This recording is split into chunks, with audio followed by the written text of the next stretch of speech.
The first scramble for Africa was when European colonial powers saw a continent that was vast, rich in minerals and land, and very poorly defended, and they rushed in to carve it up and steal the land. The second was during the Cold War, when East and West were locked in a struggle for global domination. That's when the Soviet Union backed Marxist despots all over Africa, and the Americans backed any leader who said that he was in favor of capitalism. The third wave, which is happening right now, is much more benign. It's much more about voluntary exchange, about trade, and about the spread of technology. It's a new kind of scramble for Africa, which, if handled well, Africans can win. The old stereotype of foreigners in Africa is that they're only interested in the minerals and not Africa's people. That's still sometimes true, and there are still a lot of corrupt mineral deals going on in Africa. But much more important now is African people. There'll be more Africans in the world than Chinese people by 2025. It's a huge market, and since they're all living in independent countries, they're in a much better position than in the past to negotiate better deals with the outside world. And this has been great for Africans. Greater openness to trade and investment from the outside world is one of the reasons why Africans are 2/5 richer than they were in 2000. Of course, the fact that there are fewer wars and better macroeconomic policies has also helped.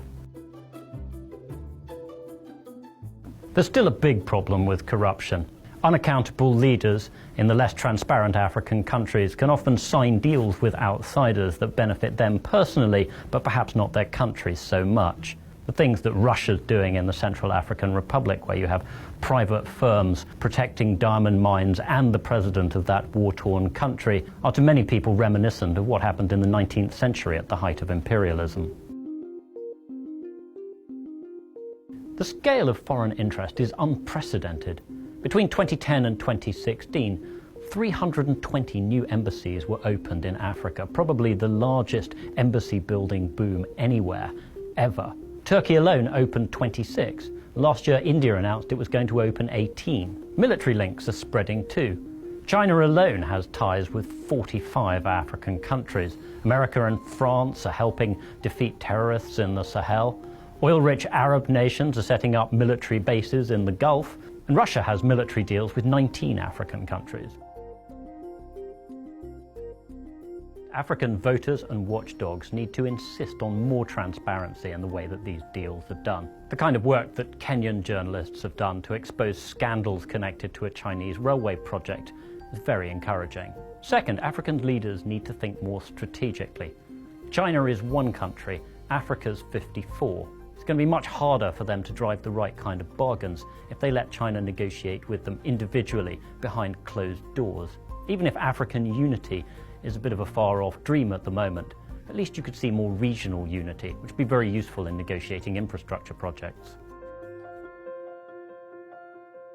Finally, Africans should take what some of their new friends tell them with a pinch of salt. The Chinese government is very keen to tell Africans that democracy is a Western idea and that development needs a firm hand. This may be music to the ears of some of the strongmen on the continent, but African voters should not be fooled by it. There's a lot of research out there suggesting that the African countries that are more democratic tend to grow faster and prosper better. As the population gets more educated and moves into the cities more, we're seeing that they're more critical of governments and giving the ruling party a lower share of the vote. As African politics grows more competitive, voters will have more clout, and they'll be able to insist on a form of globalization that works for Africans and foreigners alike.